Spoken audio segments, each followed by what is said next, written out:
You're taking these vehicles from one end of the country straight through to the other, right? Right.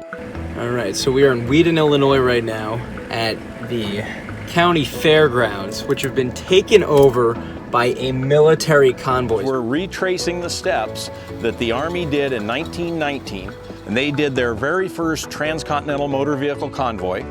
Lots of camo out here, and these things are enormous. Look at this truck. It just keeps going, and it's as big as a semi.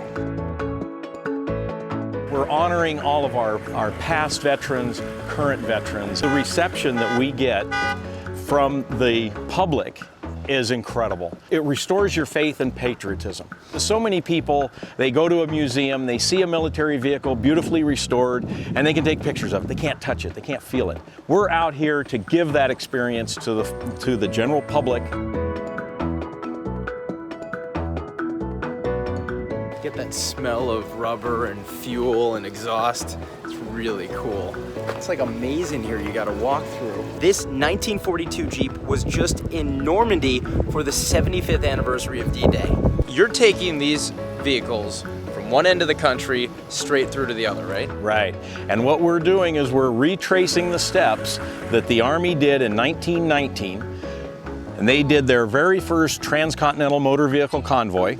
And they needed to understand what it was like to drive vehicles at that time. What were the problems you run into when you move across the whole country? Another mission of the Army was to raise awareness on the importance to have roads, try and spread awareness of the importance of having a national road system. And now we're following as much of the original roadway, the original Lincoln Highway roadway that is available for us to take. This trip is a tribute to that service as much as anything else, right? Correct, and all of those placards that you'll see are family members of the drivers of the vehicles. On my vehicle, I've got my dad who was in the Navy from 1946 to 49. My wife's dad was in the RAF. He was a Spitfire pilot, and he was in during World War II.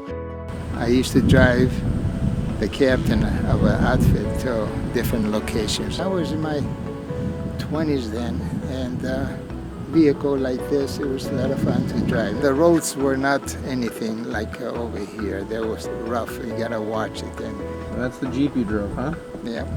We're honoring all of our past veterans, current veterans, and also trying to raise some awareness for some new servicemen, that some young kids that are making those decisions at this time. You've been doing this a long time, but what this time around popped in your mind and surprised even you? One of the biggest things that we do see on these convoys is the amount of people that turn out to cheer us on. And so the reception that we get from the public is incredible. It restores your faith and patriotism. And they're relating their history, their stories to us. They're bringing pictures of their parents, their grandparents, standing in front of their vehicles, sharing their stories. We get a lot of Vietnam vets. That's one portion of our servicemen that didn't get a whole lot of credit after the war, a lot of support. We're trying to make sure that everybody gets recognized for what they've been doing.